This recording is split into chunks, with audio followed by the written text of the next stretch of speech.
കഴിഞ്ഞ ദിവസങ്ങൾ പ്രാർത്ഥനയോടെ കഴിച്ചു കൂട്ടാൻ ദൈവം ഇടയാക്കി. ദൈവം അതിനെ സഹായിച്ചു. ജോയിൻ ചെയ്ത എല്ലാവർക്കും നന്ദി അറിയിക്കുന്നു. ഇന്ന് വീണ്ടും ദൈവവചന സന്ദേശത്തിലേക്ക് നാം പ്രവേശിക്കുകയാണ്. വളരെ ആഴമേറിയ ഒരു സന്ദേശം. സങ്കീർത്തനങ്ങളുടെ പുസ്തകം, അതിൻ്റെ 5-ാം സങ്കീർത്തനം, 7-ാമത്തെ തിരുവചനം. സങ്കീർത്തനങ്ങളുടെ പുസ്തകം 5-ാം സങ്കീർത്തനം, 7-ാമത്തെ തിരുവചനം. ഞാനോ നിന്റെ കൃപയുടെ ബഹുത്വത്താൽ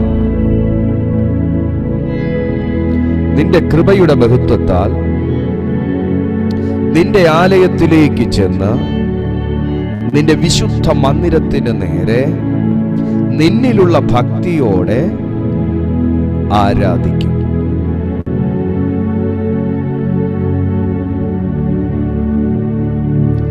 ഞാനോ നിന്റെ കൃപയുടെ ബഹുത്വത്താൽ നിന്റെ ആലയത്തിലേക്ക് ചെന്ന് നിന്റെ വിശുദ്ധ മന്ദിരത്തിന് നേരെ നിന്നിലുള്ള ഭക്തിയോടെ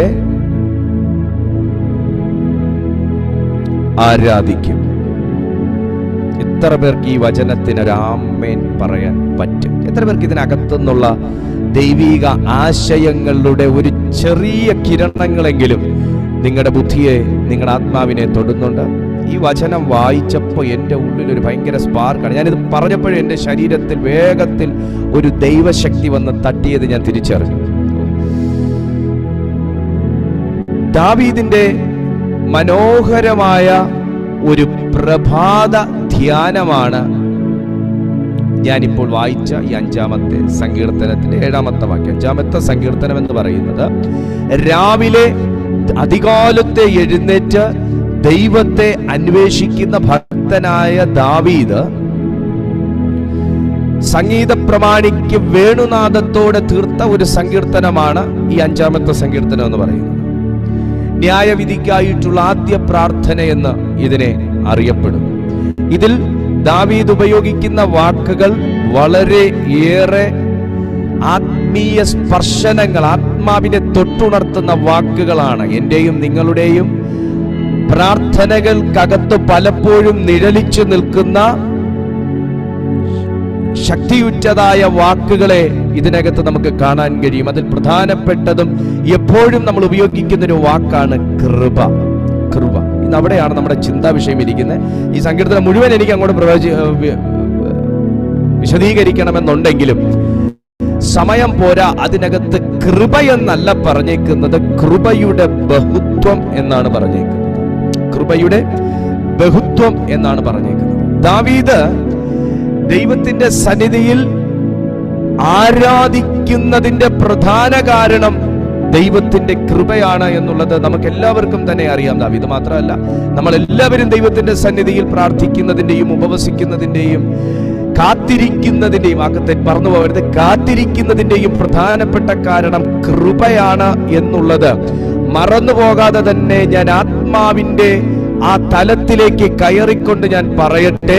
ഇന്ന് രാത്രിയിൽ പ്രവചിക്കാൻ എൻ്റെ ഉള്ളിൽ ഒരു ഭയങ്കര പ്രേരണ ആത്മാവ് തരുന്നു. ഞാൻ അതുകൊണ്ട് ഈ അധ്യായത്തെ ഞാൻ വിവരിക്കുന്നതിന് മുന്നേ ഞാനൊരു പ്രവചനാത്മാവിൽ ഞാനൊരു ദൂത് നിങ്ങൾക്ക് കൈമാറുകയാണ്.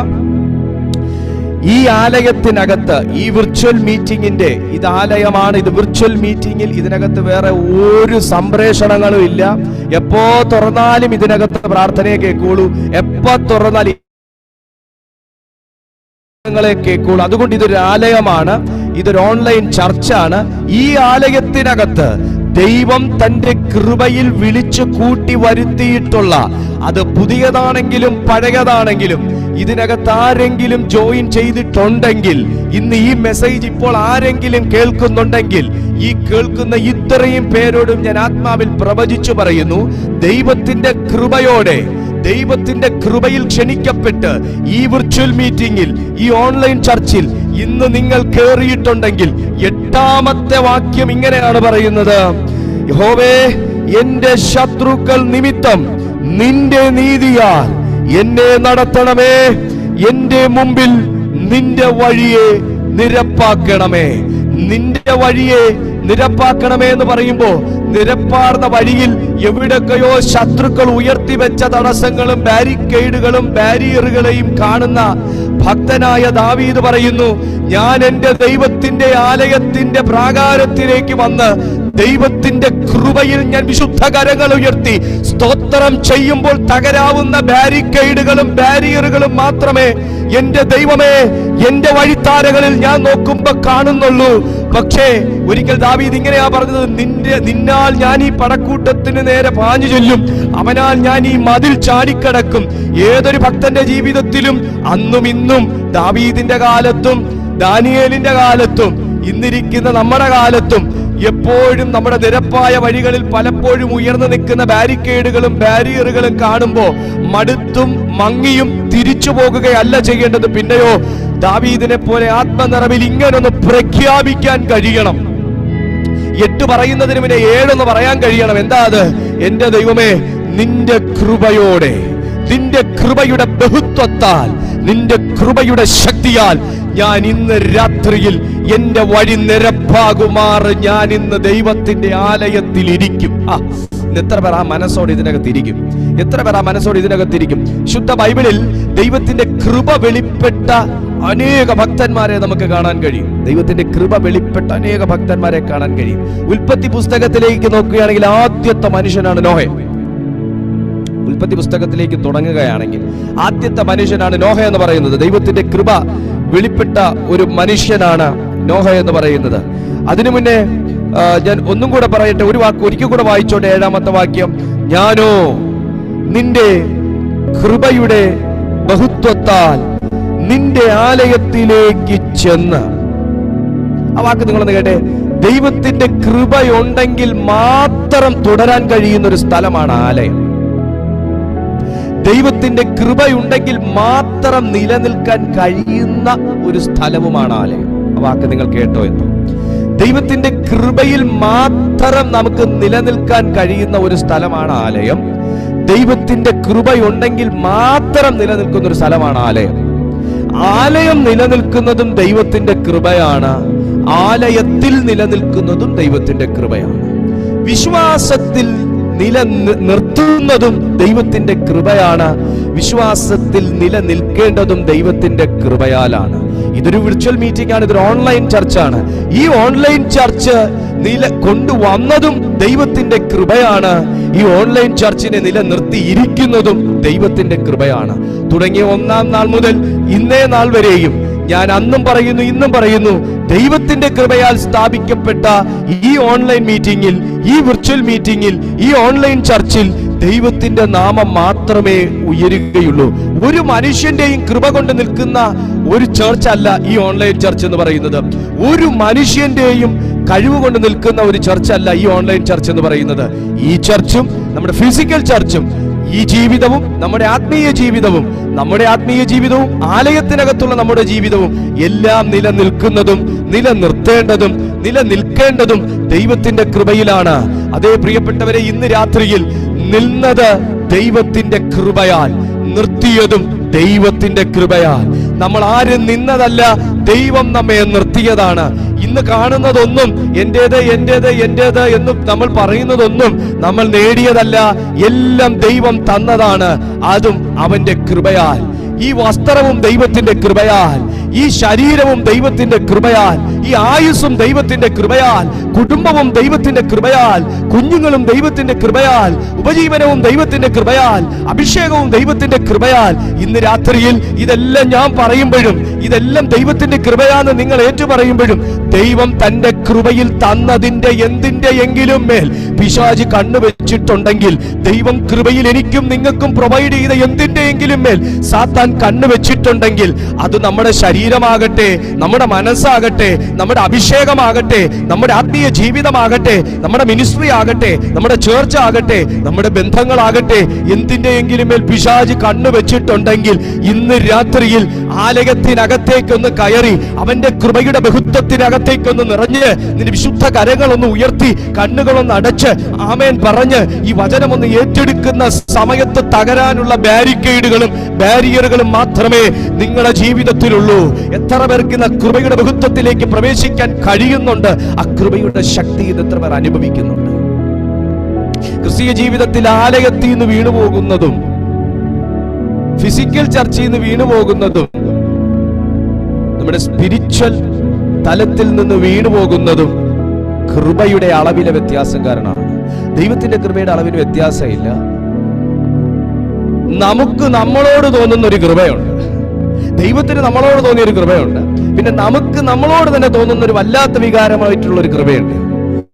ആ കൃപയും ദൈവത്തിന്റെ കൃപയും തമ്മിൽ ഒത്തുപോകില്ല. ആ കൃപയും ദൈവത്തിന്റെ കൃപയും തമ്മിൽ ഒത്തുപോകില്ല. ദൈവം തരുന്ന കൃപ ദൈവം ഒരിക്കലും ഒന്നിനാലും മാറ്റത്തില്ല. ദൈവം തരുന്ന കൃപ ദൈവം ഒന്നിനാലും തിരിച്ചെടുക്കത്തുമില്ല. ദൈവത്തിന് തോന്നിയ കൃപ കൃപയാ. പക്ഷെ ആ കൃപയെ നിലനിർത്തേണ്ടത് ഞാനും നിങ്ങളുമാണ്. Price to Jesus. ആ കൃപയെ നിലനിർത്തേണ്ടത് ഞാനും നിങ്ങളുമാണ്. കൃപ ചോർന്നു പോകുന്ന അവസരങ്ങൾ തിരിച്ചറിയുക. കൃപ ചോർന്നു പോകുന്ന അവസരങ്ങൾ, കൃപ ചോർന്നു പോകുന്ന സാഹചര്യങ്ങൾ തിരിച്ചറിയുക. Praise to Jesus. ഇത് രാത്രിയിൽ കൃപ ചോർന്നു പോയ ആരെങ്കിലും ഉണ്ടെങ്കിൽ നിങ്ങൾ വിഷമിക്കരുത്. നിങ്ങളുടെ മേൽ ഒരു ഇരട്ടി കൃപയുടെ ബഹുത്വം വെളിപ്പെടാൻ പോകുന്ന ഒരു രാത്രിയാണ്. ഇരട്ടി കൃപ, ദൈവത്തിന്റെ ഗ്രേസ് നിങ്ങളുടെ മേൽ പകരാൻ പോകുന്ന ഒരു രാത്രിയാണ്. ഞാൻ നേരത്തെ പറഞ്ഞതുപോലെ വിശുദ്ധ ബൈബിളിൽ ആദ്യമായി കൃപ ലഭിച്ച ഒരു മനുഷ്യനാണ് നോഹ എന്ന് പറയുന്നത്.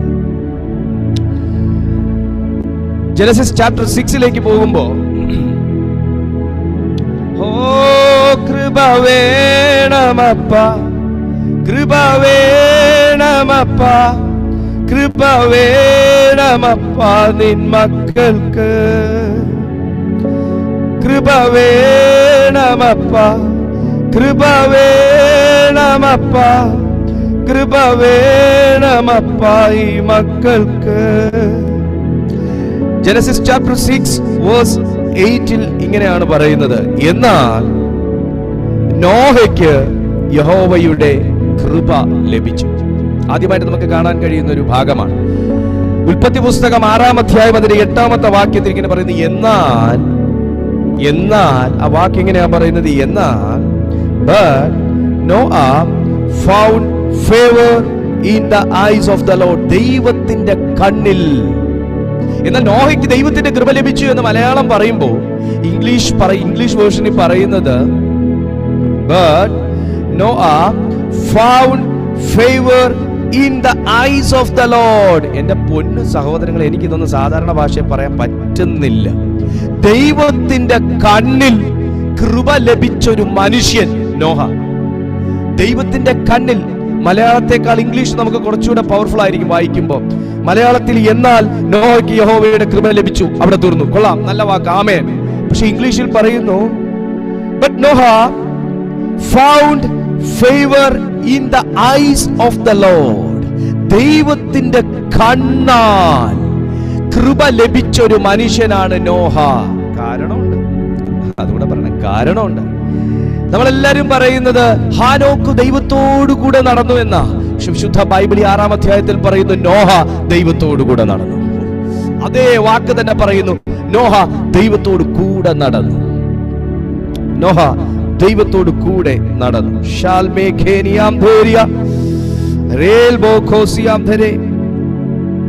അതിന്റെ നിങ്ങൾ നോക്കിക്കേ, 9-ാമത്തെ വാക്യം നോക്കിക്കേ. ഉൽപ്പത്തി പുസ്തകം 6-ാം അധ്യായം 9-ാമത്തെ വാക്യം.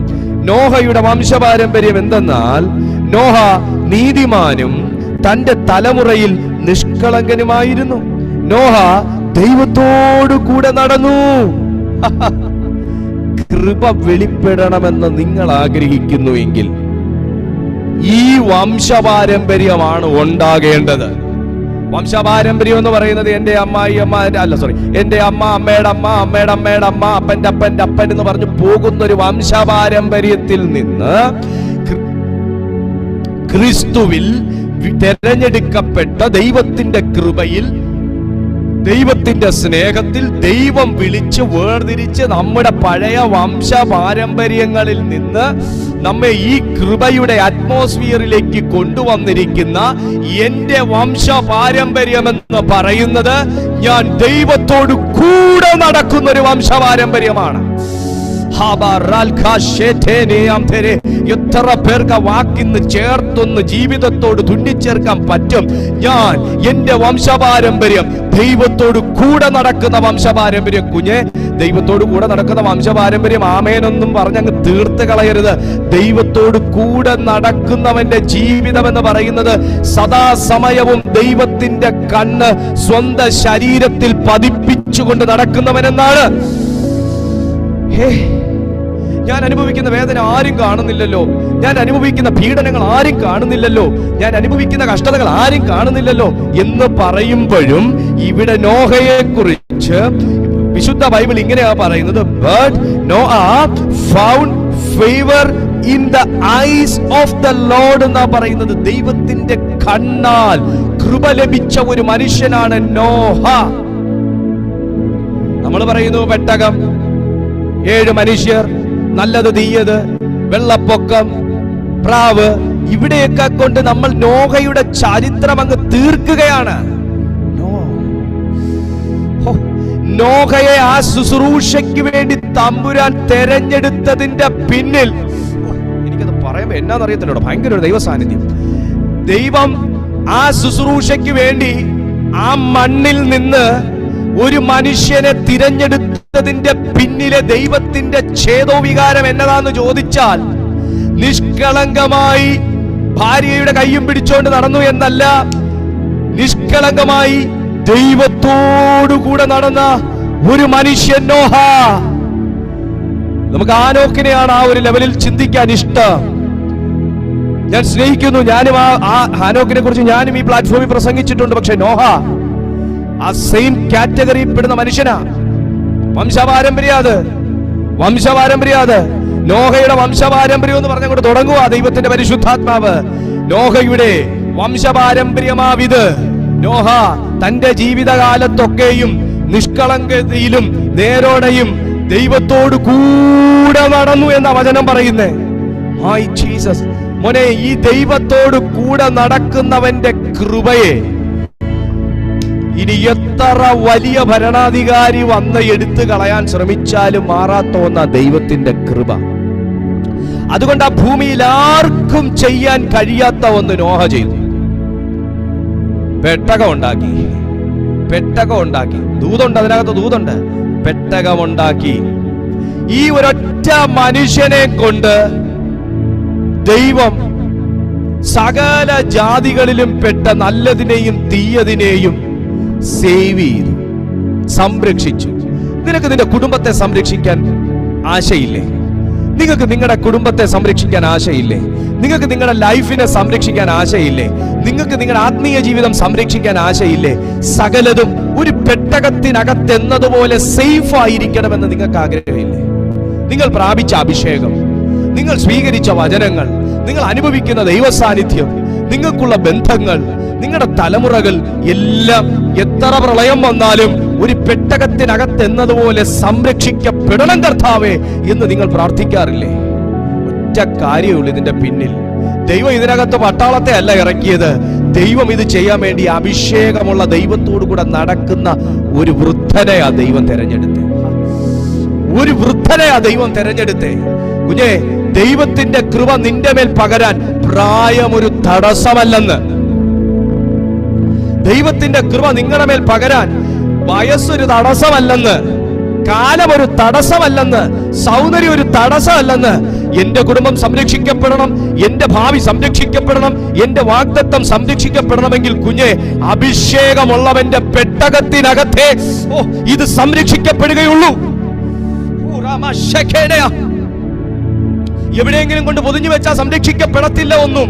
അഭിഷേകമുള്ളവന്റെ പെട്ടകത്തിനകത്തെ ഞാൻ ഈ പറഞ്ഞ കാര്യങ്ങൾ സംരക്ഷിക്കപ്പെടുകയുള്ളൂ. In the name of Jesus.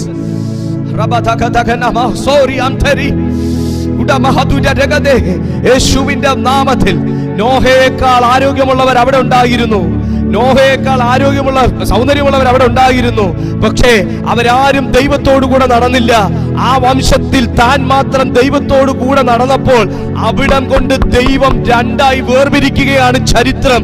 മറ്റെല്ലാവരും വെള്ളത്തിൽ നഷ്ടപ്പെടുമ്പോഴും വെള്ളത്തിന്റെ മേൽ പൊങ്ങിക്കിടക്കുന്ന ഒരുവനെ ദൈവം തിരഞ്ഞെടുക്കുകയാണ്. Oh my God, extraordinary presence. My God, cake. ഇതൊന്ന് കേട്ടെ നിങ്ങളൊന്ന് കേട്ടെ. അവിടെ നോഹ മാത്രമല്ല മനുഷ്യനായിട്ടുണ്ടായിരുന്നത്. നോഹ തെരഞ്ഞെടുത്തവർ മാത്രമല്ല അവിടെ മൃഗങ്ങളായിട്ടുണ്ടായിരുന്നത്. മൃഗങ്ങൾ ഒത്തിരി ഉണ്ടായിരുന്നു, മനുഷ്യർ ഒത്തിരി ഉണ്ടായിരുന്നു, പുത്രന്മാർ ഒത്തിരി ഉണ്ടായിരുന്നു. പക്ഷെ സകലരും ദൈവം അയച്ച വെള്ളത്താൽ, വെള്ളപ്പൊക്കത്താൽ നശിപ്പിക്കപ്പെട്ടപ്പോഴും, വെള്ളത്തിനടിയിൽ മുങ്ങിപ്പോയപ്പോഴും, ശ്വാസം മുട്ടി ചത്തപ്പോഴും ദൈവത്തോടു കൂടെ നടന്ന, ദൈവത്തിന്റെ കൃപ പ്രാപിച്ച, ദൈവത്തിന്റെ കണ്ണിൽ നിന്ന് കൃപ ലഭിച്ച, ദൈവത്തിന്റെ അഭിഷേകം ചുമന്ന ഒരു ഭക്തൻ സകലരും വെള്ളത്തിന്റെ അടിയിൽ മുങ്ങിപ്പോയപ്പോഴും അവനും അവൻ തെരഞ്ഞെടുത്തവനും അവൻ ചൂണ്ടിക്കാണിച്ചവരും അവന്റെ പെട്ടകത്തിനകത്ത് കയറിയവരും വെള്ളത്തിന്റെ മുകളിൽ പൊങ്ങിക്കിടന്നു. ഇന്ന് രാത്രിയിൽ നീയും നിന്റെ സമപ്രായക്കാരും ശ്രദ്ധിച്ച് കേൾക്കുക, എന്നെ കേൾക്കുന്ന സകലരും ശ്രദ്ധിച്ച് കേൾക്കുക. ദൈവത്തിന്റെ കണ്ണിൽ നിന്ന് കൃപ ലഭിച്ച ഒരു വ്യക്തിയാണ് നിങ്ങളെങ്കിൽ, നിങ്ങളെ പോലുള്ള പലരും കൃപ തിരിച്ചറിയാത്ത, അനുസരണമില്ലാത്ത, നീതിയോടെ നടക്കാത്ത സകലരും വെള്ളത്തിന്റെ അനുഭവത്തിൽ മുങ്ങി നീന്തുമ്പോഴും നിങ്ങൾ വെള്ളത്തിന്റെ മുകളിൽ അഭിഷേകത്തിൽ തുളുമ്പുന്ന, ചലിക്കുന്ന, സഞ്ചരിക്കുന്ന ഒരു തലം ഇന്ന് രാത്രി ആരുടെയൊക്കെയോ മേൽ വെളിപ്പെടുകയാണ്.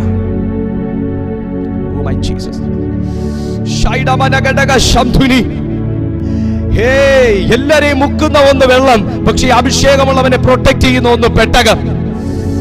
എല്ലാവരെയും ശ്വാസം മുട്ടിക്കുന്ന ഒന്ന് വെള്ളം, പ്രളയം. അവനുള്ളതും അവനെയും അവനുള്ളതിനെയും ഒക്കെയും ഒലിപ്പിച്ചുകൊണ്ട് പോകുന്ന ഒന്ന് പ്രളയം. പക്ഷേ ദൈവത്തോടു കൂടെ നടന്ന, ദൈവം തെരഞ്ഞെടുത്ത, ദൈവം കൊടുത്ത പെട്ടകത്തിനകത്ത്, ദൈവം കൊടുത്ത നീളം, ദൈവം കൊടുത്ത മുഴം, ദൈവം കൊടുത്ത പലക, ദൈവം പറഞ്ഞ കൽപ്പനയിൽ പണിത പെട്ടകത്തിനകത്ത് കയറിയവൻ സകലരും വെള്ളത്തിനകത്ത് ശ്വാസത്തിന് വേണ്ടി നീന്തി തുടിച്ചപ്പോ ദൈവത്തിന്റെ കൺമുന്നിൽ നിഷ്കളങ്കതയോടെ ദൈവകൃപ പ്രാപിച്ചു നടന്നൊരു മനുഷ്യൻ, അവൻ ആ പെട്ടകത്തിനകത്ത് സേഫ്. ഹല്ലേലൂയ. ഭൂമിയിലൊന്നും കൃഷിയും കൃഷിഫലവും ഇല്ല, എല്ലാം വെള്ളത്തിനടിയിലാണെങ്കിലും അവന്റെ പെട്ടകത്തിനകത്ത് അവന് വേണ്ടുന്ന സകലതും ഉണ്ടായിരുന്നു. കുഞ്ഞേ, ദൈവത്തിന്റെ കൃപയാകുന്ന പെട്ടകത്തിനകത്ത് തമ്പുരാൻ നിന്നെ മറച്ചാലുണ്ടല്ലോ, നിനക്ക് വേണ്ടുന്ന സകലതും അതിനകത്ത് സ്റ്റോറാണ്.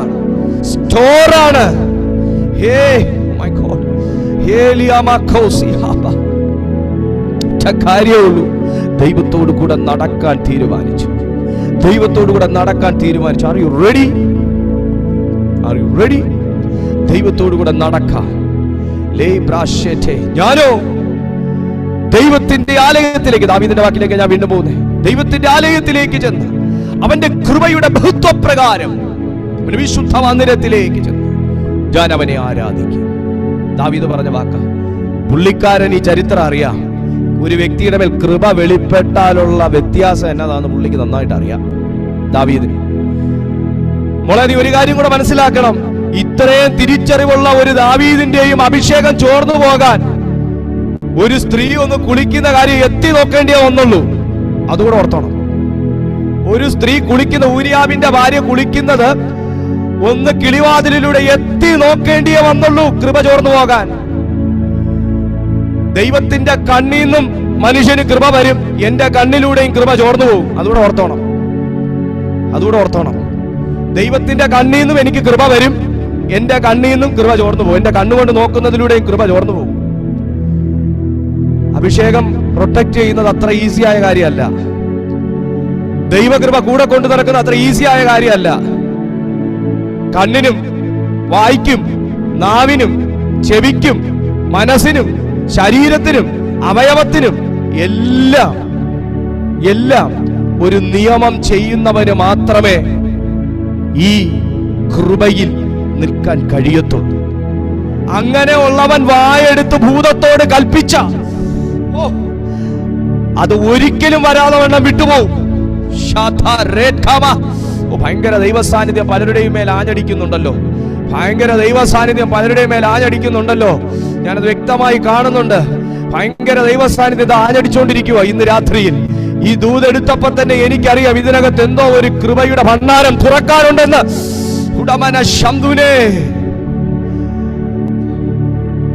വിനീതേ, ആർക്കും നിന്നോട് കൃപ തോന്നാതിരിക്കുമ്പോ തമ്പുരാന് നിന്റെ മേലൊരു കൃപ തോന്നിയിട്ടുണ്ടെങ്കിൽ നിന്റെ വംശപാരമ്പര്യത്തിൽ ഒരു മനുഷ്യനും രക്ഷപ്പെടാത്ത നിലയിൽ ആത്മാവ് നിന്നെ പൊക്കും.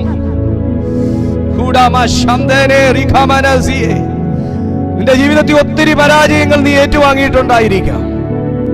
പക്ഷേ ഞാനൊരു കതിരമരത്തിന്റെ മെസ്സേജ് ഇതിനകത്ത് എടുത്തിട്ടുണ്ട്, ആവർത്തിക്കുന്നില്ല. പക്ഷെ ആരും തിരഞ്ഞെടുക്കാത്ത ഒന്നിനെ, ആ കതിരമരത്തെ ഇതുപോലെ ദൈവത്തിന്റെ ആലയത്തിനകത്തേക്കൊന്ന് തിരഞ്ഞെടുക്കാൻ എന്റെ ദൈവത്തിന്റെ കണ്ണിന് പ്രസാദം തോന്നിയപ്പോ കതിരമരത്തിന്റെ പഴയ പാരമ്പര്യമാകുന്ന മുള്ളിനും തോലിനും ഒന്നും പിന്നെ അതിന്റെ മേൽ സ്ഥാനമില്ല. പിന്നെ ദൈവം പറഞ്ഞ പൊന്നുകൊണ്ട് പൊതിയുക എന്നത് മാത്രമേ ഉള്ളൂ. പിന്നെ ദൈവം പറഞ്ഞ പൊന്നുകൊണ്ട് പൊതിയുക എന്നത് മാത്രമേ ഉള്ളൂ അതിന്റെ ഡ്യൂട്ടി. മോനെ, പൊന്ന് ദൈവം കാണിച്ചു കൊടുക്കും, മോശ അത് പൊതിഞ്ഞോളും. കതിരമരമേ, നിന്നെ തെരഞ്ഞെടുത്ത പൊന്നെവിടെ, വെള്ളം എവിടെ, ആരെയാ പൊതിയാൻ, തട്ടാൻ എവിടെ എന്നൊന്നും നോക്കി നടക്കണ്ട, സ്വർണപ്പണിക്കാരനെ നോക്കി നടക്കണ്ട.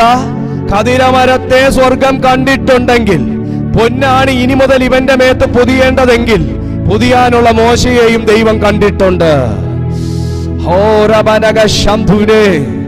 പൊതിയാനുള്ള മോശയെയും ദൈവം കണ്ടിട്ടുണ്ട്. പൊതിയാനുള്ള മോശയെയും ദൈവം കണ്ടിട്ടുണ്ട്.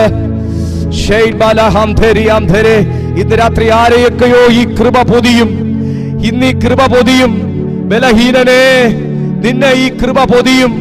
ബലഹീനയെ, നിന്നെ ഈ കൃപ പൊതിയും.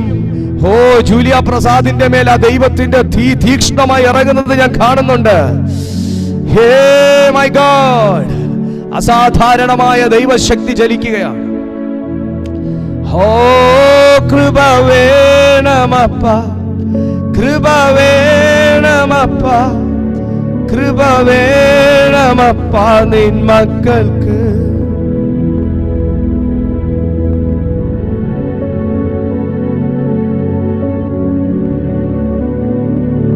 Hallelujah, praise to Jesus. ഈ യൂട്യൂബിൽ എന്നെ കാണുന്ന ദൈവമക്കളെ, ഇന്നത്തെ ഈ മെസ്സേജിൽ നിങ്ങളുടെ ജീവിതത്തിനകത്ത് ഞാൻ വ്യക്തമായിട്ട് അറിയുന്നുണ്ട്, നിങ്ങളിൽ പലരും എന്നെ പേഴ്സണലി വിളിക്കുകയോ മെസ്സേജ് ഇടുകയോ ചെയ്യും. ഒരു ഭയങ്കര കൃപ ആരുടെയൊക്കെയോ മേൽ ഇന്ന് രാത്രി പതിയുന്നുണ്ട്. ഏതൊക്കെയോ കതിരമരത്തെ ഇസ്രായേലിന്റെ മരുഭൂമിയിൽ നിന്ന് ദൈവം വെട്ടിയെടുക്കുന്നുണ്ട്. ഏതൊക്കെയോ കതിരമരങ്ങളെ, മുള്ളുകൊണ്ട് പൊതിഞ്ഞു നിൽക്കുന്ന കതിരമരങ്ങളെ, ഷെയ്പ്പില്ലാത്ത കതിരമരങ്ങളെ കർത്താവ് പൊതിഞ്ഞെടുക്കുന്നുണ്ട്. കർത്താവ് സെലക്ട് ചെയ്യുന്നുണ്ട് അവന്റെ ആലയത്തിന്റെ പലകകളാക്കാൻ, ദൈവത്തിന്റെ ആലയത്തിന്റെ പലകകളാക്കാൻ. നിങ്ങൾ ആരും ആ മെസ്സേജ് കണ്ടിട്ടില്ലെങ്കിൽ, നിങ്ങൾ ആദ്യമായിട്ടാണെങ്കിൽ, നിങ്ങൾ ആ കതിരമരം, ഞാനും ഒരു കതിരമരമല്ലയോ എന്ന് പറയുന്ന ഒരു മെസ്സേജ് ഈ ചാനലിൽ കിടപ്പുണ്ട്. അധികം ദൂരെ ഒന്നും നിങ്ങൾക്ക് സ്ക്രോൾ ചെയ്ത് പോകണ്ട. ഏകദേശം ഒരു 1 മന്തിനകത്ത് എന്തോ ആയി ഞാനത് എടുത്തിട്ട്. നിങ്ങൾ ആ ടൈറ്റിൽ നോക്കി പോയാൽ നിങ്ങൾക്ക് കാണാം, ഞാനും ഒരു കതിരമരമല്ലയോ. അങ്ങനെ ഒരു മെസ്സേജ്, അങ്ങനെ ഒരു പോസ്റ്ററോടുകൂടെ ഞാൻ ഈ ചാനലിൽ ഇട്ടിട്ടുണ്ട്, ഈ യൂട്യൂബ് ചാനലിൽ ഇട്ടിട്ടുണ്ട്. നിങ്ങളതൊന്ന് കേൾക്കണം, നിങ്ങളതൊന്ന് കാണണം, നിങ്ങളതൊന്ന് ധ്യാനിക്കണം. ആ മെസ്സേജ് നിങ്ങൾ കേൾക്കുമ്പോൾ തന്നെ നിങ്ങളുടെ മേൽ ആ ദൈവത്തിന്റെ കൃപയാകുന്ന പൊന്നുകൊണ്ട് പൊതിഞ്ഞിരിക്കും. എന്നിട്ട് നിങ്ങൾ എനിക്കൊരു മെസ്സേജ് അയക്കണം. പാസ്റ്ററെ, ആ മെസ്സേജിനകത്ത് കർത്താവ് എന്നോട് സംസാരിച്ചെന്നോ, ഇല്ലെങ്കിലും അയക്കണം. കർത്താവ് എന്നോട് സംസാരിച്ചില്ല, പാസ്റ്റർ പറഞ്ഞത് പൊള്ളവാക്കാന്നും കൂടെ ഒന്ന് അയച്ചേക്കണം. Glory to God. എനിക്ക് അത്ര ഉറപ്പുണ്ട്, ഇതിനകത്ത് വീണിരിക്കുന്ന, ഈ ചാനലിനകത്ത് വീഴുന്ന ഓരോ മെസ്സേജിനകത്തും പരിശുദ്ധാത്മാവിന്റെ അഭിഷേകം കൊണ്ടൊരു മുദ്രയിടട്ടുണ്ട്. കാരണം ഒത്തിരി പഴയ മെസ്സേജുകൾ കണ്ട് ഇപ്പോഴും ജനം മെസ്സേജ് ചെയ്യുന്നുണ്ട്, വിളിക്കുന്നുണ്ട്. അതുകൊണ്ടാണ് ഞാൻ പറയുന്നത്, ഇതിനകത്തുള്ള ഓരോ മെസ്സേജിനകത്തും പരിശുദ്ധാത്മാവിന്റെ മുദ്രകളുണ്ട്. കാരണം അത്രയും വില കൊടുത്ത് പ്രാർത്ഥിച്ച് ദൈവകൃപയിൽ ആശ്രയിച്ച് മാത്രം ഇരിക്കുന്നു. നിങ്ങൾക്ക് ഇവിടെ ഒന്ന് നോക്കിക്കഴിഞ്ഞാൽ ഈ ബൈബിള് മാത്രമേ കാണാനൊക്കെ ഒക്കത്തുള്ളൂ, വേറെ ബുക്കുകളൊന്നും നിങ്ങൾക്ക് ഇവിടെ കാണാനും നോക്കത്തില്ല. കാരണം പ്രാർത്ഥിച്ച് ദൈവത്തോട് ചോദിച്ച് കൃപയിൽ ആശ്രയിച്ചിരുന്നിട്ടുള്ള മെസ്സേജാണ്. എന്നെ അറിയാവുന്നവർക്കറിയാം. അതുകൊണ്ട് ഞാൻ പറഞ്ഞതാ, നിങ്ങൾ ആ മെസ്സേജ് കേട്ടിട്ടില്ലെങ്കിൽ ഈ ചാനലിൽ പോയെന്ന് കേൾക്കണം. ഇന്ന് രാത്രിയിൽ ദൈവം തിരഞ്ഞെടുക്കുന്ന കൃപയുടെ ഭാരവാഹികൾ ഇതിനകത്തുണ്ട്. ദൈവം മറ്റാരുടെ കണ്ണിലും നിന്നോട് തോന്നാത്തൊരു കൃപ ദൈവത്തിന്റെ കണ്ണിൽ, അങ്ങനല്ലേ വചനം പറയുന്നേ? But ഉൽപ്പത്തി പുസ്തകം 6-ാം അധ്യായത്തിലോട്ട് വന്ന ദൈവജനമേ, but Noah found favour in the eyes of the Lord എന്നാ പറയുന്നത്. ദൈവത്തിന്റെ കണ്ണിൽ നിന്ന് നോഹായിക്ക് ലഭിച്ച ഒരു ദൈവകൃപ. മൈ ഗോഡ്, സകലരും വെള്ളത്തിനകത്ത്, അതാ വചനം പറയുന്നത്, നോഹ ദൈവത്തോട് കൂടെ നടന്നു. നോഹയുടെ വംശപാരമ്പര്യം എന്തെന്നാൽ നോഹ നീതിമാനും തന്റെ തലമുറയിൽ നിഷ്കളങ്കനുമായിരുന്നു. നോഹ ദൈവത്തോടു കൂടെ നടന്നു. ദൈവത്തോടു കൂടെ നടക്കുന്നവന് കളങ്കമുള്ള ജീവിതം നയിക്കാൻ പറ്റത്തില്ല. ദൈവത്തോടുകൂടെ നടക്കുന്നവന് കളങ്കം വെച്ചു പൊറിപ്പിക്കാൻ പറ്റത്തില്ല. ദൈവത്തോടുകൂടെ നടക്കുന്നൊരു മനുഷ്യന് ദൈവകൃപയുടെ ഒരു പകർച്ച അവന്റെ മേലുണ്ട്. അവനൊരിക്കലും കളങ്കത്തോടുകൂടി സംസാരിക്കാൻ കഴിയത്തില്ല, കളങ്കത്തോടുകൂടെ ചിന്തിക്കാൻ കഴിയത്തില്ല, കളങ്കം വെച്ചുകൊണ്ട് ജീവിക്കാൻ കഴിയത്തില്ല. കുഞ്ഞെ, നമ്മുടെ ജീവിതത്തിൽ ഒരു അകൃത്യവും ഒരനീതിയും ഉണ്ടെങ്കിൽ നമ്മൾ മരിച്ചു പോകുന്നതിന് മുന്നേ ആ അകൃത്യത്തിന്റെയും അനീതിയുടെയും ഫലം ഒന്നുകിൽ നമ്മൾ അനുഭവിക്കും, ഇല്ലെങ്കിൽ നമ്മുടെ കണ്ണുകളാൽ നമ്മുടെ തലമുറകൾ അനുഭവിക്കും. ഇത് വചന സത്യമാണ്, ഇത് വചന സത്യമാണ്. അതുകൊണ്ട് നന്മ ചെയ്യുന്നവനെല്ലാം നന്മയ്ക്കായിട്ടും അല്ലാത്തവരെ എല്ലാം തീക്കായിട്ട് ഒരുക്കി വെച്ചിരിക്കുന്നു എന്ന് തിരുവെഴുത്ത് തന്നെ പറയുന്നുണ്ട്. ഈ ഭൂമിയിൽ വെച്ച് നമ്മൾ ചെയ്യുന്ന ഒരു നല്ല കാര്യത്തിന്റെ കർമ്മം ഈ ഭൂമിയിൽ തന്നെ നമ്മൾ അനുഭവിക്കും. ഞാൻ ഇവിടെ എല്ലാം നന്മ ചെയ്തിട്ട് സ്വർഗത്തിൽ പോയി പ്രാപിക്കും. നോ നോ നോ, അങ്ങനെയല്ല. ഈ ഭൂമിയിൽ നീ ചെയ്യുന്ന നല്ല കർമ്മത്തിന്റെ ഫലം നീ അനുഭവിക്കും, തീർന്നില്ല, നിന്റെ തലമുറ അനുഭവിക്കും. ഈ ഭൂമിയിൽ നിങ്ങൾ ചെയ്യുന്ന ഒരു ദോഷകർമ്മം നിങ്ങൾ അനുഭവിക്കും, തീർന്നില്ല, അതും നിങ്ങളുടെ തലമുറ അനുഭവിക്കേണ്ടി വരും. പക്ഷേ നോഹയുടെ വംശ പാരമ്പര്യം എന്നാ പറയുന്നത്, these are the generation of the Noah. Noah was the righteous man, blameless. blameless. Oh my God. എന്നെ കേൾക്കുന്ന മാന്യ സഹോദരങ്ങളെ, നമുക്ക് ദൈവത്തിന്റെ മുമ്പിൽ ഒന്ന് ബ്ലെയിംലെസ് ആയിട്ട് ജീവിക്കാം. നമ്മൾ മനുഷ്യരെ ബ്ലെയിം ചെയ്യുന്നതിനേക്കാൾ കൂടുതൽ ദൈവത്തെ ബ്ലെയിം ചെയ്യാൻ ഉഗ്രന്മാരാണ്. മനുഷ്യരെ ബ്ലെയിം ചെയ്യുന്നതിനേക്കാൾ ദൈവത്തെ ബ്ലെയിം ചെയ്യാൻ ഉഗ്രന്മാരാ. കർത്താവേ, ഞാൻ ഇനി ആ തെറ്റ് ചെയ്യുകയില്ല. കർത്താവേ, ഞാൻ ഇനി മുതൽ നേരോടെ നടന്നോളാം. കർത്താവേ, ഞാൻ ഇനി മുതൽ നന്നായി ജീവിച്ചോളാം എന്ന് പറഞ്ഞിട്ട് നമ്മൾ 1000 വട്ടമെങ്കിലും ദൈവത്തെ ബ്ലെയിം ചെയ്യും. No, but the generation of Noah, these are the generation of Noah. Noah was a righteous man, blameless in his generation. തന്റെ ജനറേഷനിൽ ആ മനുഷ്യൻ ഒരു ബ്ലെയിംലെസ് ആയിരുന്നു. ആരാണ് കൃപയുടെ വാഹകൻ എന്ന് ചോദിച്ചാൽ ബ്ലെയിംലെസ് ആയിട്ടുള്ള ഒരു മനുഷ്യനാണ് കൃപയുടെ വാഹകൻ. കൃപയുള്ള മനുഷ്യനെ, ആ കൃപയുള്ള മനുഷ്യനുമായിട്ട് സംസാരിക്കുമ്പോൾ നമുക്ക് അറിയാൻ പറ്റും അവൻ കൃപയുള്ള മനുഷ്യനാണ്. കൃപയുള്ള മനുഷ്യനോടുകൂടെ പ്രാർത്ഥിക്കുമ്പോൾ അറിയാൻ പറ്റും അവൻ കൃപയുള്ള മനുഷ്യനാണ്. കൃപയുള്ള മനുഷ്യന്റെ വാക്കുകളിൽ വ്യത്യാസമുണ്ട്, കൃപയുള്ള മനുഷ്യന്റെ ദർശനത്തിൽ വ്യത്യാസമുണ്ട്, കൃപയുള്ള മനുഷ്യന്റെ വിശ്വാസത്തിന്റെ ആഴങ്ങളിൽ വ്യത്യാസമുണ്ട്. Praise to Jesus. Hallelujah. ഈ 5-ാമത്തെ സങ്കീർത്തനം ഒന്ന് വായിക്കുകയാണെങ്കിൽ, സങ്കീർത്തനങ്ങളുടെ പുസ്തകത്തിൽ 5-ാമത്തെ സങ്കീർത്തനം മാത്രം ഒന്ന് വായിക്കുകയാണെങ്കിൽ അപ്പൊ നമ്മുടെ മൂക്കത്ത് നമ്മൾ വിരൽ വെക്കും, മൂക്കിലും വായിലോട്ട് വിരൽ വെക്കും. കാരണം ഒരു മനുഷ്യൻ എത്ര സമയം പ്രാർത്ഥിക്കണമെന്ന് അതിൽ പറയുന്നുണ്ട്. വായിച്ചു വന്നപ്പോഴാണ് മനസ്സിലാക്കുന്നത് 24 മണിക്കൂറും പ്രാർത്ഥിക്കണം. ദാവീദാ പറയുന്നത്, ഞാനല്ല. ദാവീദാ പറയുന്നത് രാവിലെ ഉച്ചയ്ക്ക് വൈകുന്നേരം, രാവിലെയും ഉച്ചയ്ക്കും വൈകുന്നേരവും 24 മണിക്കൂർ. ഇങ്ങനെ അവിടെ ഞാൻ വായിച്ചപ്പോ എനിക്കതിനകത്ത് മനസ്സിലായത് ഇത് 24 മണി. അവിടെ ഒരു ദൂതുണ്ട്. 24 മണിക്കൂറും പ്രാർത്ഥിക്കാൻ ദാവീദിന് വേറെ പണിയില്ലാത്തോണ്ടാ, ദാവീദിന് പണി ചെയ്ത് കൊടുക്കുക വേറെ ആൾക്കാരുള്ളതുകൊണ്ടാന്ന് നമ്മൾ അങ്ങ് രക്ഷപ്പെടാനായിട്ട് പറയും. പക്ഷെ 24 മണിക്കൂറും പ്രാർത്ഥിക്കുക എന്ന് പറയുന്ന ആ സങ്കീർത്തന പുസ്തകത്തിനകത്ത് കിടക്കുന്ന ഒരു വെളിപ്പാട് 24 മണിക്കൂറും ദൈവത്തോടുകൂടെ സഞ്ചരിച്ച നോഹയോട് ചോദിച്ചാൽ പറയും, ഒരു മനുഷ്യന് സാധ്യമാണോ അല്ലായോ? മോനെ, നീ ദൈവവുമായിട്ടുള്ള നിന്റെ സഞ്ചാരമാണ് നിന്റെ പ്രാർത്ഥന, അല്ലാതെ കയ്യടിയും ബഹളവും ആരാധനയും തുള്ളിച്ചാട്ടവും മാത്രമല്ല പ്രാർത്ഥന. My Jesus. നിങ്ങളൊക്കെ കുടുംബമായവരല്ലേ?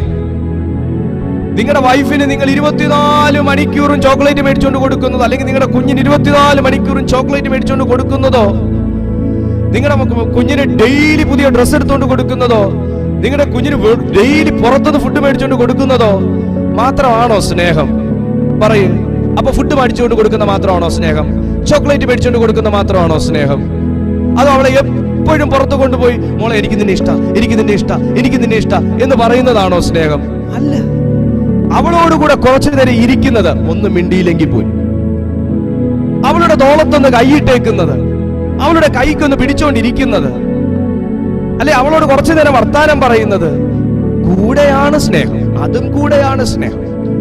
പക്ഷെ ഞാൻ അവളെ സ്നേഹിക്കുന്നു എന്ന് പറയും 24 മണിക്കൂറും ചോക്ലേറ്റ് മേടിച്ചോണ്ട് കൊടുത്തില്ല, ഡെയിലി ഡ്രസ്സ് എടുത്തോണ്ട് കൊടുത്തില്ല, ഡെയിലി പുറത്ത് ഭക്ഷണം മേടിച്ചു കൊടുത്തില്ല. പക്ഷെ ഞാൻ അവളോടുകൂടെ ഇരുന്നു, ഞാൻ അവളോടുകൂടെ ആയിരുന്നു. അവൾ എപ്പോ നോക്കിയാലും അവളുടെ അപ്പായെ കാണാൻ പറ്റുന്നുണ്ട്, അവക്ക് എന്നെ ഒന്ന് വിളിച്ചാൽ കേൾക്കാൻ പറ്റുന്നുണ്ട്, എനിക്ക് അവളെ ഒന്ന് വിളിച്ചാൽ കേൾക്കാൻ പറ്റുന്നുണ്ട്. കുഞ്ഞെ, ഇതാണ് സ്നേഹം, ഇതാണ് ആരാധന ദൈവത്തോടുള്ള. അല്ലാതെ എപ്പോഴും കർത്താവേ ഞാൻ നിന്നെ സ്നേഹിക്കുന്നു, ഞാൻ നിന്നെ സ്നേഹിക്കുന്നു, ഇത് നമ്മൾ സൂക്ഷിക്കണം. നമുക്ക് തന്നെ ദൈവത്തിൽ നിന്ന് സ്നേഹം പോകാൻ സാധ്യതയുള്ളതുകൊണ്ട് ഇടയ്ക്കിടയ്ക്ക് ഇത് പറഞ്ഞു ഓർമ്മിപ്പിക്കുന്നത് നമ്മളെ തന്നെ. എന്നാൽ സ്നേഹിക്കുന്നവൻ സ്നേഹം റിവീൽ ചെയ്യുകയാണ് ചെയ്യേണ്ടത്. ഞാൻ സ്നേഹിക്കുന്നു, ഞാൻ സ്നേഹിക്കുന്നു കേട്ടോ, ഭയങ്കരമായിട്ട് സ്നേഹിക്കുന്നു. സൂക്ഷിച്ചോ. എപ്പോഴും ഐ ലവ് യു പറയുന്നവരെ സൂക്ഷിക്കണം.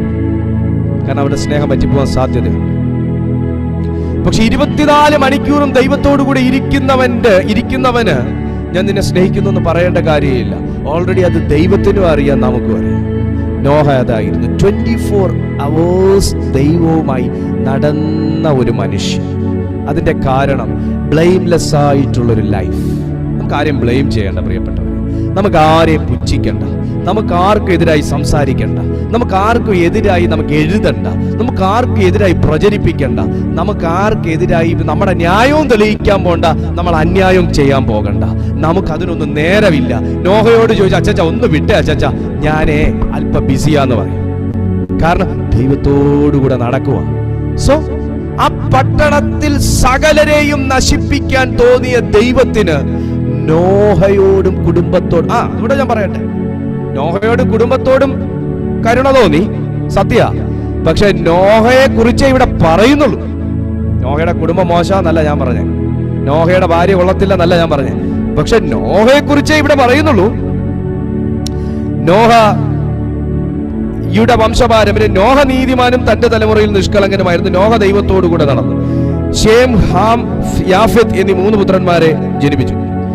എന്നാൽ ഭൂമി ദൈവത്തിന്റെ മുമ്പാകെ വഷളായി, ഭൂമി അതിക്രമം കൊണ്ട് നിറഞ്ഞിരുന്നു. ദൈവം ഭൂമിയെ നോക്കി, അത് വഷളായി എന്ന് കണ്ടു. സകല ജഡവും ഭൂമിയിൽ തന്റെ വഴി വഷളാക്കിയിരിക്കുന്നു. ദൈവം നോഹയോട് കൽപ്പിച്ച എന്തെന്നാൽ, സകല ജഡത്തിന്റെയും അവസാനം എന്റെ മുമ്പിൽ വന്നിരിക്കുന്നു. ഭൂമി അവരാൽ അതിക്രമം കൊണ്ട് നിറഞ്ഞിരിക്കുന്നു. ഞാൻ അവരെ ഭൂമിയോടുകൂടെ നശിപ്പിക്കും. നീ ഗോഫർ മരം കൊണ്ടൊരു പെട്ടകം ഉണ്ടാക്കുക എന്നൊക്കെ പറഞ്ഞ് അതിന്റെ ഇത് കൊടുത്തതിന് ശേഷം പറയുകയാണ്, നിന്നോടോ ഞാനൊരു നിയമം ചെയ്യും. അവിടെ നിങ്ങളൊന്ന് നിൽക്കണം, ഓടരുത്. നിന്നോടോ ഞാനൊരു നിയമം ചെയ്യും. ഇതൊരു ഭയങ്കര പ്രൊഫറ്റിക്കൽ മെസ്സേജായി മാറുക കേട്ടോ. ദൈവത്തിനൊറ്റ നിയമമേ ഉള്ളൂ, ഞാൻ ഭൂമിയെ നശിപ്പിക്കും. അതൊരൊറ്റ നിയമമാണ്. പക്ഷേ കൃപ വെളിപ്പെട്ട എന്നെ കേൾക്കുന്ന മാന്യ സുഹൃത്തെ, നശിച്ച് അധപ്പതിച്ചു പോകുന്ന ഒരു പട്ടണത്തിന്റെ നടുവിലും ദൈവത്തോട് കൂടെ നടക്കുന്ന ഒരു ഭക്തനുണ്ടെങ്കിൽ, ദൈവത്തിന്റെ കണ്ണിന് യോഗ്യമായ ബ്ലെയിംലെസ് ആയ ജീവിതം നയിക്കുന്ന ഒരു ഭക്തനുണ്ടെങ്കിൽ, ദൈവം അവനെ ആ നശിച്ച് മണ്ണടിഞ്ഞു പോകുന്ന പട്ടണത്തിൽ ദൈവം അവനെ ഉയർത്തും.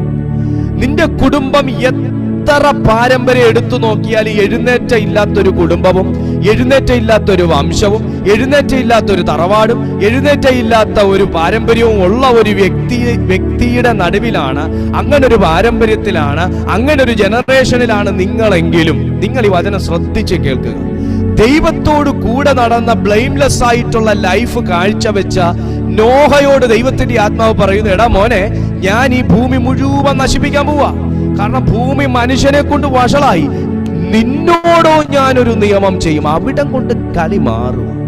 ഭക്തന്റെ മുമ്പിൽ വരുമ്പോ, കൃപ പകർന്നവന്റെ മുമ്പിൽ വരുമ്പം തമ്പുരാന്റെ നിയമത്തിനകത്ത് നിനക്ക് വേണ്ടി ഒരു സ്പെഷ്യൽ ലോ ഉണ്ട്. ദൈവത്തിന്റെ നിയമത്തിനകത്ത് നിനക്ക് വേണ്ടി ഒരു സ്പെഷ്യൽ ലോ ഉണ്ട്. ഒരുപക്ഷെ നിനക്ക് തൊട്ടു മുന്നേ ഉള്ള വ്യക്തി പോലും ഈ ദൈവകൃപയെ അറിയാതെ മൺമറഞ്ഞു പോയിട്ടുണ്ടാകാം.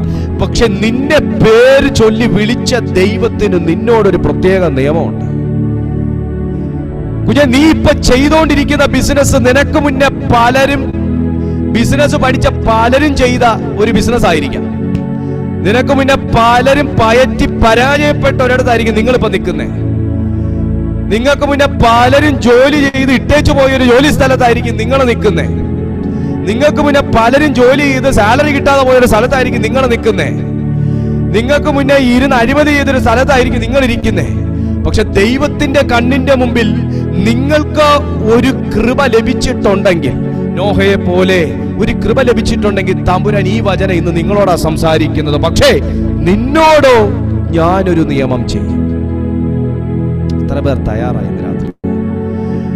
കുഞ്ഞേ, മുന്നേ പോയി പൊടിക്കൈ പ്രയോഗമൊക്കെ ചെയ്ത് കൊണ്ടിട്ട് അവന്റെ ജീവിതവും മുടിച്ച് അവന്റെ ലൈഫും കുളം തോണ്ടി ഞാൻ ചെയ്ത പൊടിപ്പരിപാടി ജയിച്ചേന്ന് പറഞ്ഞ് നിങ്ങൾക്ക് മുന്നേ ഉള്ള വ്യക്തിക്ക് എതിരെ ചെയ്തിട്ട് അവിടെ പോയി ഞാൻ ചെയ്ത് രക്ഷപ്പെട്ടെ, അപ്പൊ ഇവനെയും കൂടെ അങ്ങ് നശിപ്പിക്കാൻ വേണ്ടി അതേ സ്ഥലത്ത് തന്നെ പോയി പൊടിപ്രയോഗം ചെയ്തേക്കാന്ന് പറഞ്ഞ് പോയി ചെയ്തോണ്ട് വന്ന് ഇട്ടാലും നിന്റെ കണ്ണിൽ, ദൈവത്തിന്റെ കണ്ണിൽ നിന്നോടൊരു കൃപയുണ്ടെങ്കിൽ, ഇനി എത്ര ചുട്ട കോഴിയെ പറപ്പിക്കുന്ന പുള്ളിക്കാരന്റെയും വിദ്വാന്റെയും സിദ്ധന്റെയും അടുത്തുപോയി എന്നാ പരിപാടി ചെയ്ത് നിന്റെ കാൽ കീഴി കൊണ്ടിട്ടാലും നീ അതിന്റെ മുന്നിൽ, ആ അഗ്നി സർപ്പത്തിന്റെ മുമ്പിൽ നീ ചവിട്ടി നിന്ന് ആത്മാവിൽ ആരാധിക്കും.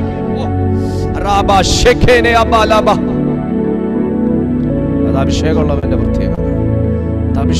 പ്രത്യേകത. കൃപ വ്യാപരിക്കുന്നവന്റെ പ്രത്യേകത അതാ. അവൻ എവിടെയും ചവിട്ടാം, അവൻ ഏത് പൊടിയുടെ മേളിലും ചവിട്ടാം, അവൻ ഏത് കുടത്തിന്റെ മേളിലും ചവിട്ടാം. ആ കുടം ഒന്ന് സൂക്ഷിച്ചാ മതി. അവന്റെ കാല് വെക്കുന്നിടം തീയ. അഭിഷേകമുള്ളവന്റെ കാല് വെക്കുന്നിടം തീയ. In the name of Jesus Christ. അഭിഷേകമുള്ളവന്റെ കാല് വെക്കുന്നിടം തീയ. അഭിഷേകമുള്ളവന്റെ കൈ ചലിപ്പിക്കുന്നിടം തീയ.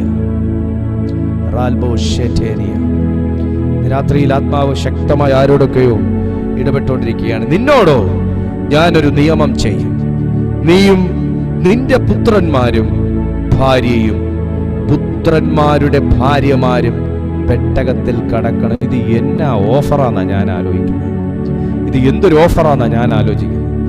നോഹ ദൈവസന്നിധിയിൽ കളങ്കമില്ലാതെ ജീവിച്ചു, ദൈവത്തോടു കൂടെ നടന്നു. പക്ഷേ ഇവിടെ ഓഫർ വന്നേക്കുന്നത് മക്കൾക്ക്, ഭാര്യയ്ക്ക്, മക്കൾക്ക്, മരുമക്കൾക്ക്. നിന്നോടോ ഞാനൊരു നിയമം ചെയ്യും. നീയും നിന്റെ പുത്രന്മാരും ഭാര്യയും പുത്രന്മാരുടെ ഭാര്യമാരും പെട്ടകത്തിൽ കടക്കണം. നോഹ പ്രാർത്ഥിക്കുന്ന മനുഷ്യനായതുകൊണ്ട് വിടുതൽ വ്യാപരിച്ച വഴിയൊന്ന് നിങ്ങൾ നോക്കണേ. നോഹ ദൈവത്തോട് കൂടെ നടക്കുന്ന മനുഷ്യനായതുകൊണ്ട് ഇവിടെ ആർക്കൊക്കെയാ ബ്ലെസ്സിങ്സ് ഒന്നും നോക്കണേ.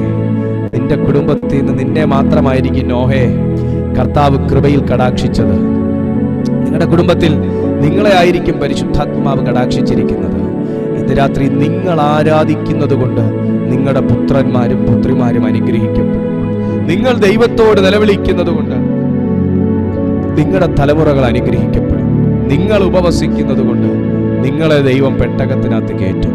നിങ്ങൾ ദൈവത്തോടുകൂടെ ചേർന്ന് നടക്കുന്നത് കൊണ്ട് ദൈവം നിന്നോടൊരു പ്രത്യേക നിയമം ചെയ്യും.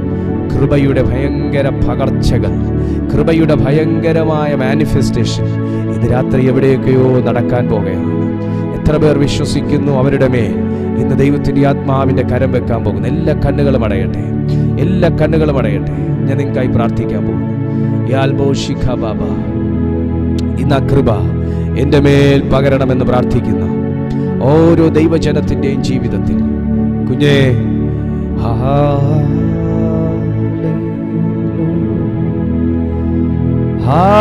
Hallelujah.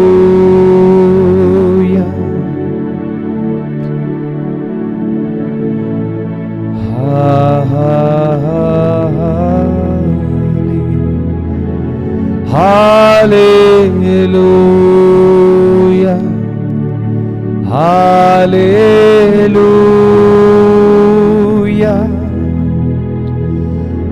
Hallelujah.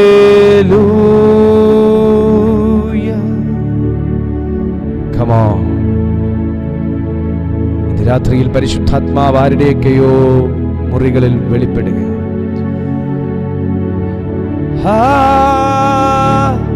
Hallelujah.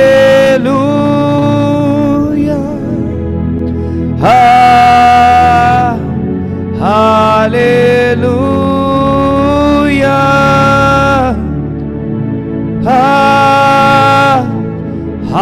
Hallelujah.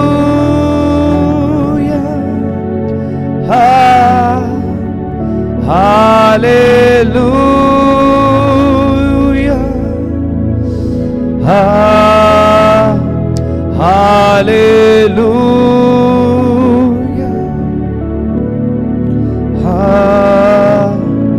Hallelujah.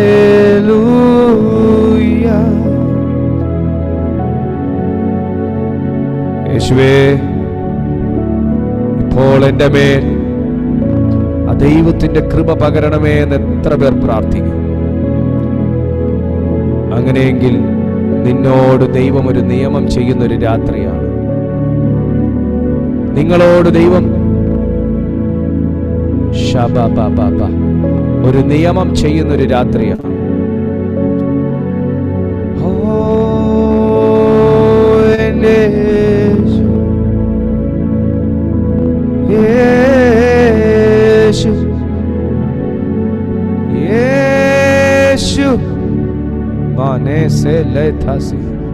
പരിശുദ്ധാത്മാവേ, ഞാൻ ഇത്രയും പേർക്കായി പ്രാർത്ഥിക്കുന്നു. എൻ്റെ ദൈവത്തിന്റെ കരുണ ഈ കുടുംബങ്ങളോടുകൂടി ഇരിക്കുന്നതിനായി നന്ദി. ഇന്ന് രാത്രി കേട്ട വചനം ഇവരുടെ ജീവിതത്തിൽ ഒരു ഭയങ്കര ബ്രേക്ക് ത്രൂ അനുഗ്രഹമായി മാറട്ടെ. ഇവരെ അവിടുന്ന് സ്പർശിച്ചതിനായി സ്തോത്രം. ഇവരെ അനുഗ്രഹിച്ചിരിക്കുന്നതിനായി നന്ദി. കർത്താവ്, എന്നെ കാണുന്ന ഈ യൂട്യൂബിലും സൂമിലും എന്നെ കാണുന്ന ഓരോ ദൈവജനത്തിനായും ഞാൻ ഈ സമയം പ്രാർത്ഥിക്കുന്നു. ഇവർ ഏതൊക്കെ ആവശ്യങ്ങളിൽ ഇവർ ആയിരിക്കുന്നു, കർത്താവെ, ആ ആവശ്യങ്ങളിൽ ഒരു വലിയ ദൈവ മഹത്വം ഇവർ അനുഭവിക്കാനിടയാകണമെന്ന് ഞാൻ പ്രാർത്ഥിക്കുന്നു. ഇന്ന് കേട്ട വചനത്താൽ ദൈവമേ, ഈ ജനം അനുഗ്രഹിക്കപ്പെടട്ടെ. നോഹയ്ക്ക് കൃപ ലഭിച്ചതുപോലെ, നോഹ ദൈവസന്നിധിയിൽ നടന്നതുപോലെ, കർത്താവേ, ഇന്ന് പകലിൽ, ഇന്ന് രാത്രിയിൽ ഞങ്ങൾക്കും ദൈവത്തോട് കൂടെ നടക്കുവാൻ, നോഹയ്ക്ക് ദൈവത്തിൻ്റെ ദൃഷ്ടിയിൽ കൃപ ലഭിച്ചതുപോലെ ഞങ്ങൾക്കും കൃപ ലഭിക്കുവാൻ, നോഹയുടെ ഭക്തിയും നോഹയുടെ ജീവിതത്തിൻ്റെ വിശുദ്ധിയും കാരണം തൻ്റെ കുടുംബത്തെയും മക്കളെയും മരുമക്കളെയും ദൈവം ആ പെട്ടകത്തിലേക്ക് ക്ഷണിച്ചതുപോലെ ഇന്ന് പകൽ ഞങ്ങളെയും അപ്രകാരമായി തീരുവാൻ സഹായിക്കണമേ. ഇവിടെ പ്രാർത്ഥന അവിടുന്ന് കേട്ടതിനായി നന്ദി. യൂട്യൂബിലും സൂമിലും കാണുന്ന ഓരോ ജനത്തെയും ഞാൻ ബ്ലസ് ചെയ്ത് പ്രാർത്ഥിക്കുന്നു. മഹത്വം വെളിപ്പെട്ടതിനായി നന്ദി. യേശുവിൻ നാമത്തിൽ തന്നെ ആമേൻ.